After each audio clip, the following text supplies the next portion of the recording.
जी हाँ दोस्तों, फिर से हम जो है आज साइंस का चैप्टर लेकर आए हैं। और साइंस का चैप्टर में हमने अभी ब्लड के बारे में पढ़ा।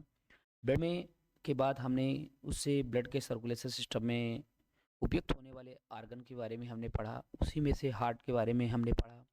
हार्ट के बाद हमने देखा कि कुछ पेस मेकर का वर्ड आया। उस पेस मेकर को आपको समझाने की कोशिश करेंगे। तो चलते हैं, जैसा कि आप देख पा रहे हैं ये है अपना पेस मेकर। पेस मेकर क्या काम करता है, कैसे समझना है इसको, तो बड़े अच्छे से समझेंगे। जैसा आप देख पा रहे हैं पेस मेकर द्वारा हृदय की धड़कन को शुरू अर्थात नियंत्रित किया जाता है।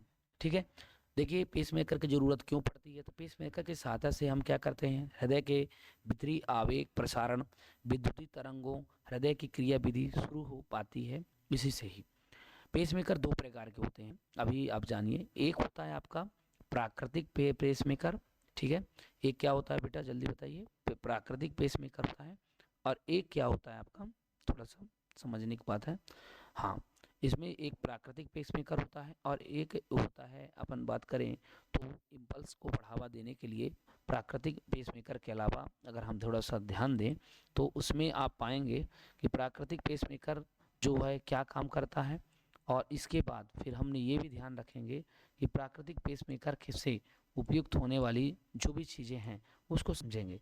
तो एक प्राकृतिक पेसमेकर है जो कि गवर्नमेंट मतलब पहले से ही व्यक्ति जब जन्म लेता है तो उसके द्वारा होता है। एक कृत्रिम पेसमेकर होता है दोस्तों, जिसे बनाया जाता है। ठीक है, तो प्राकृतिक पेसमेकर के पहले हम देखेंगे, पहले प्राकृतिक पेसमेकर को थोड़ा सा अच्छे से समझने की कोशिश करेंगे दोस्तों।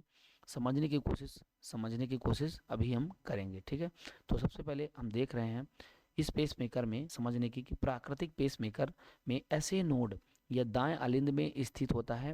हृदय की धड़कन या संवेदना इम्पल्स की, ठीक है, उत्पत्ति ऐसे नोड के कंपन से ही प्रारंभ होती है।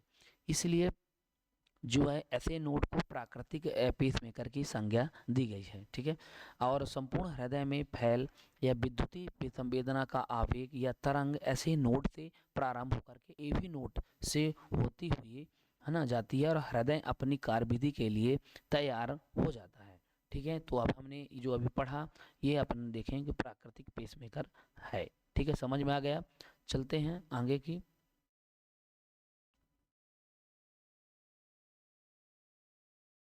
तो प्राकृतिक पेसमेकर समझ में आपको आ गया होगा। ठीक है, तो नेक्स्ट अपन देखें, अभी हम थोड़ा सा समझने की कोशिश करेंगे प्राकृतिक पेसमेकर क्या है, कैसे वर्क करता है। तो हमने अभी जाना दोस्तों। इसके बाद हम लोग नेक्स्ट पेज में हम देखेंगे एक जो प्राकृतिक पेसमेकर है वो कैसे काम करता है। तो कृत्रिम पेसमेकर की बात हम करें तो ऐसे नोड अर्थात प्राकृतिक पेसमेकर द्वारा कार्य नहीं किए जाने या खराब हो जाने पर हृदय में थोड़ा सा कृत्रिम पेसमेकर जो है स्थापित किया जाता है। जी हाँ दोस्तों, क्या किया जाता है जल्दी बताइए। कृत्रिम पेसमेकर को क्या किया जाता है, स्थापित किया जाता है। ठीक है, समझ में आ रहा है ना, स्थापित किया जाता है जिसके कारण से पुनः हृदय की क्रिया शुरू हो जाती है। ठीक है, जिसके कारण से क्या हो जाती है, पुनः हृदय की क्रिया क्या हो जाती है, शुरू हो जाती है। इसलिए कृत्रिम पेसमेकर को कृत्रिम हृदय के नाम से भी जाना जाता है। सबसे पहले कृत्रिम हृदय जराविक सेवन है। क्या है बेटा, जराविक सेवन, याद रखिएगा जराविक सेवन। अच्छा, सबसे पहला कृत्रिम अगर पेसमेकर की बात करें तो यह कृत्रिम हृदय बॉर्न क्लार्क रोगी को प्रतिस्थापित किया गया था। तो कौन, बॉर्न क्लार्क रोगी को सबसे पहले ये प्रतिस्थापित किया गया था। एक विशिष्ट अगर हम थोड़ा सा देखें तो इसमें थोड़ा सा हम एक चीज़ समझने की कोशिश करेंगे। तो यहाँ पे अभी हम जो बात करने वाले हैं दोस्तों उसमें डॉक्टर विशेष है, कुछ डॉक्टर क्रिश्चियन बनाई विश्व में हृदय का सबसे पहला प्रतिस्थापन दक्षिण अफ्रीका के सर्जन डॉक्टर क्रिश्चियन बनाई द्वारा 3 दिसंबर 1967 को संपन्न किया गया। डॉक्टर वेणुगोपाल राव भारत में हृदय का सबसे पहला प्रतिस्थापन सर्जन डॉक्टर वेणुगोपाल राव 3 अगस्त 1994 को संपन्न किया गया। तो ध्यान रखिएगा 3 अगस्त 1994 को। ठीक है, समझ में आ रहा है ना। चलते हैं, तो इसके बाद अपन बात करते हैं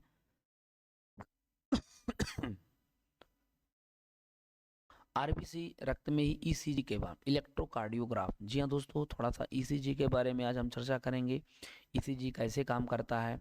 तो ईसीजी जैसा आप देख पा रहे हैं, ये ईसीजी जो है ये कैसे काम करता है? ईसीजी का फुल फॉर्म है इलेक्ट्रोकार्डियोग्राफी। जी हाँ, सबसे पहले इलेक्ट्रोकार्डियोग्राफी ग्राम नामक उपकरण द्वारा हृदय की धड़कन को ज्ञात किया जाता है, जिससे व्यक्ति के शरीर में इलेक्ट्रोड को लगाकर इस प्रक्रिया को इलेक्ट्रोकार्डियोग्राफ पत्र को प्राप्त किया जाता है। ईसीजी उपकरण की सहायता से हृदय की गतिविधियों द्वारा हृदय संबंधी विकारों का पता लगाया जाता है। आई बस समझ में? हृदय की गतिविधियों से हमें क्या पता चल जाता है, हृदय में क्या क्या से विकार है, कौन से रोग उत्पन्न हो रहे हैं, कौन सा डिसीज है, ये सारा चीज़ें हम इसके द्वारा पता करते हैं। ईसीजी जो है इलेक्ट्रोकार्डियोग्राफी उपकरण की जो खोज किए थे वो विलियम एंथोवेन ने 1903 में की थी। कब की थी? विलियम एंथोवेन ने 1903 में की थी। रक्तदाब या रुधिर दाब या रक्तचाप जैसा कि अभी हम देखते हैं परिभाषा, तेजी से बहती हुई शुद्ध रक्त का या धमनियों की आंतरिक दीवारों पर डाला गया दाब रक्तदाब या रुधिर दाब कहलाता है। समझ में आ रहा है? तेजी से बहती हुई शुद्ध रक्त का धमनियों की आंतरिक दीवारों पर डाला गया दाब रक्तदाब या रुधिर दाब क्या कहलाता है? कहलाता है। ठीक है, समझ में आ रहा है कि नहीं आ रहा? चलते थोड़ा सा और आगे बढ़ते हैं और बढ़ने की कोशिश करते हैं। देखिए दोस्तों, अगर हम रक्तदाब या फिर अपन देखें उच्च रक्तदाब या हाइपरटेंशन की अगर थोड़ा सा चर्चा करते हैं, तो जैसा आप देख पा रहे हैं, रक्तदाब या हाइपरटेंशन की बात करें, यदि कोई व्यक्ति लगातार 150 से 90 mmHg रुधिर दाब से पीड़ित है तो वह अवस्था हाइपरटेंशन कहलाता है। उच्च रुधिर दाब के लिए सर्वाधिक प्रभावी कारण है टेंशन या मानसिक तनाव, परंतु कुछ अन्य सहायक कारक क्रोध, मतलब थोड़ा सा गुस्सा आ जाने से, भय भी होता है, चिंता हो जाए, किसी में दुख हो जाए, भोजन आदि में हाइपरटेंशन के लिए थोड़ा उत्तरदायी ये फैक्टर हैं, जिसकी इससे भी थोड़ा हाइपरटेंशन का शिकायत होती है। ठीक है ना? अब इसके बाद थोड़ा सा देखेंगे निम्न रक्तदाब किसे कहते हैं। तो निम्न रक्तदाब में क्या होता है कि कम से कम आपका जो बीपी हो वो 100 हो ऊपर वाला और 50 mm नीचे का हो, अगर रुधिर दाब से पीड़ित है तो वह अवस्था हाइपोटेंशन कहलाता है। हाइपोटेंशन, वो हाइपरटेंशन ही हाइपो।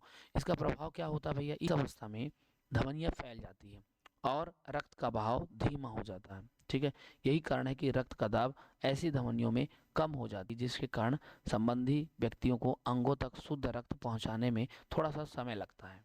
इसके कारण कमजोरी की समस्या उत्पन्न होती है। ठीक है, हाइपोटेंशन में हृदय की संकुचन अवस्था और तीव्रता में कमी आ जाती है। हाइपोटेंशन में नियमित एवं अनियंत्रित दिनचर्या या आहारचार के द्वारा ठीक किया जा सकता है। ठीक है, कंट्रोल करा जा सकता है इससे। ठीक है, समझ में आ रहा है कि नहीं आ रहा? आ रहा होगा। तो क्लियर हो रहा है बेटा कि निम्न रक्तदाब क्या है। अब थोड़ा सा रक्त परिसंचरण संबंधी कुछ व्याधियां होती हैं, उसके बारे में थोड़ा हम चर्चा करेंगे। तो जैसे दोस्तों आप जानते हैं कि इसमें क्या क्या व्याधियां होती हैं और क्या कैसा है, इसको समझने की कोशिश करेंगे। सबसे पहले हार्ट अटैक के बारे में बात करेंगे। देखिए बेटो, कोरोनरी धमनी या हृदय की मांसपेशियों को रक्त एवं ऑक्सीजन पोषण पहुंचाती है। सही बात है, सही बात है। अब कोरोनरी धमनी में किसी भी प्रकार का रुकावट मान लो आ जाए, एथेरोस्क्लेरोसिस या आर्टीरियोस्क्लेरोसिस या धमनी कॉलप्लेस हो जाने के कारण से हृदय में रक्त की कमी और रक्त का ना पहुंचना हार्ट अटैक कहलाता है। बात समझ में? अब एथेरोस्क्लेरोसिस क्या है? तो संतृप्त वसा या जंतु वसा के अधिक सेवन से उत्पन्न रक्त में कोलेस्ट्रॉल की अधिक मात्रा का जमाव धमनी के आंतरिक सतह में होती है। ठीक है, इसको बोलते हैं एथेरोस्क्लेरोसिस। एथेरोस्क्लेरोसिस कहलाता है, इसी को एथेरोस्क्लेरोसिस कहते हैं। दूसरा क्या है दोस्तों? जिसमें हृदय संबंधी विकार होता है। अब और आर्टेरियोस्क्लेरोसिस क्या है? तो इस रोग में कैल्शियम के अधिक सेवन से धमनी की आंतरिक सतह कठोर हो जाती है, इसलिए इस धमनी में काठिन्य या धमनी कठोर हो जाने के कारण नाम से जाना जाता है, इसलिए इसको बोलते हैं आर्टेरियोस्क्लेरोसिस। आर्टेरियोस्क्लेरोसिस समझ में आ गया? ठीक है, अब आगे की अगर हम थोड़ा बात करते हैं, तो जैसा आप देख पा रहे होंगे दोस्तों, अगर हम चर्चा करें तो इसके बाद आप थोड़ा सा समझने की कोशिश करें। तो इस तरह की जो डिसीज होती है, इस तरह के जो रोग होती हैं, हमने आपके सामने रिप्रेजेंट किया और किस तरह से विकार उत्पन्न होते हैं, क्या कैसा है, ये सारा चीज़ें अभी हमने चर्चा आपके सामने किया। आशा करते हैं दोस्तों ये पूरी बातें आपको क्लियर हो गई होंगी, समझ भी आ गया होगा।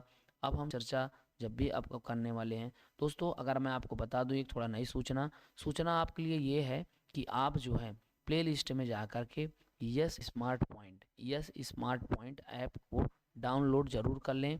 इससे आपको पूरी जो डिटेल से वीडियो आपको और नोट्स विथ नोट्स आपको मिल जाएगी। ठीक है दोस्तों, तो ये ज़रूर आप कर लीजिए और कमेंट बॉक्स में ज़रूर यस करिएगा।